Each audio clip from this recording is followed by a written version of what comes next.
Bonjour à tous, j'espère que vous allez tous très bien, je pense que vous allez bien vu ce qui s'est passé hier. Voilà, la motion de censure a été validée. On se rappelle que la direction du FC Barcelone avait dit que plus de 5000 signatures étaient invalides. Et là, en cours de vérification, on a déjà plus de 16 500 signatures qui sont valides et qui donc veulent dire que la motion est validée. Sauf que c'est pas fini.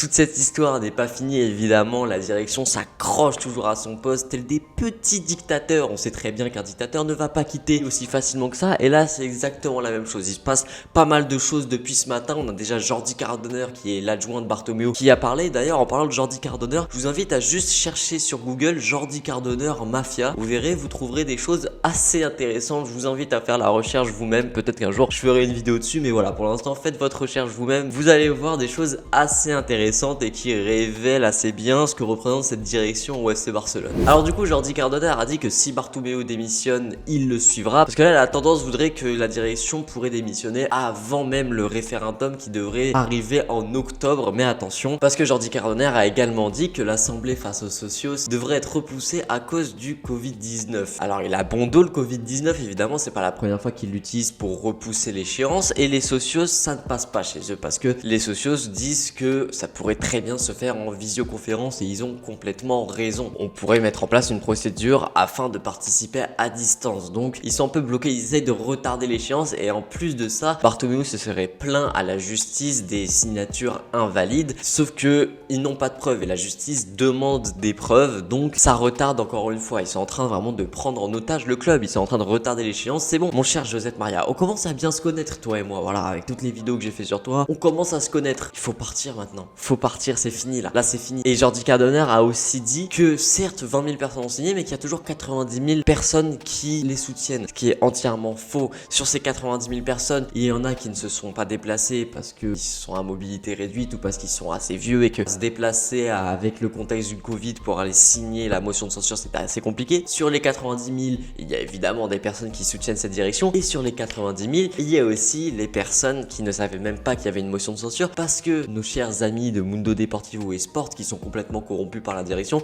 n'ont pas fait leur travail et n'ont pas parlé de la motion de censure. Sauf que là, s'il y a référendum, tout le monde sera au courant parce que les socios recevront un courrier. Donc je pense que si tout le monde est au courant qu'il y a une motion et qu'il y a le référendum, les 70% seront sûrement atteints, parce que oui, il faut 70% de vote de la destitution de la direction actuelle, donc c'est énorme. Mais encore une fois, je vous le répète, tout le monde sera au courant cette fois-ci. C'est déjà historique ce qui se passe. Qu'une motion de censure soit validée et on arrive déjà jusque là, c'est quasiment du jamais vu. Et en plus de ça, autant de signatures, on se rend même pas compte à quel point c'est énorme, avec le contexte, avec le fait que les médias soient corrompus, donc tout s'est fait sur les réseaux sociaux quasiment. Encore une fois, merci à Victor Font, c'est quasiment entièrement grâce à lui que cette motion a été signée, parce qu'il a récolté un nombre de signatures incalculable. Sur les réseaux sociaux, il était très présent. Je pense qu'à Barcelone, il était très présent aussi pour faire un peu de la pub pour cette motion de censure, donc merci à lui énormément. Là, on va voir ce qui va se passer. Alors, je pense pas que la direction, et je n'espère pas surtout que la direction obtiendra gain de cause, que ce soit pour le fait de repousser l'Assemblée Générale. Je pense que les socios vont leur mettre un coup de pression et vont trouver un moyen de faire ça en distanciel, et je ne pense pas qu'ils obtiendront gain de cause envers la justice non plus, parce qu'ils n'ont pas de preuves. Le problème, c'est que cette histoire avec la justice, et ben ça retarde l'échéance et ils s'accrochent à leur poste comme des moules à leur rocher. C'est vraiment insupportable, alors que vraiment faut que ça se finisse le plus vite possible. Là, on n'en peut plus.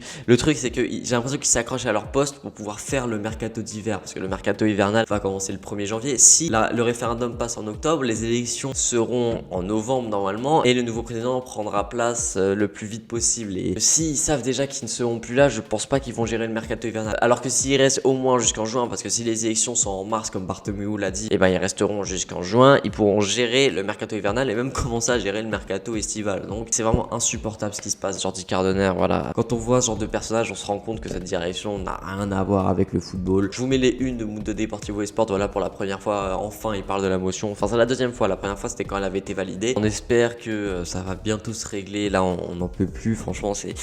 Il se passe trop de trucs tous les jours dans ce club, sérieusement. Dites-vous que je vous avais préparé normalement une vidéo sur Coutinho pour aujourd'hui, mais je pense qu'elle sortira demain du coup, parce que vu ce qui s'est passé aujourd'hui, je suis obligé d'en faire une vidéo. J'espère que ça vous aura plu. C'est une vidéo qui est assez courte au final. C'était Franek, partagez, likez, abonnez-vous. Ciao.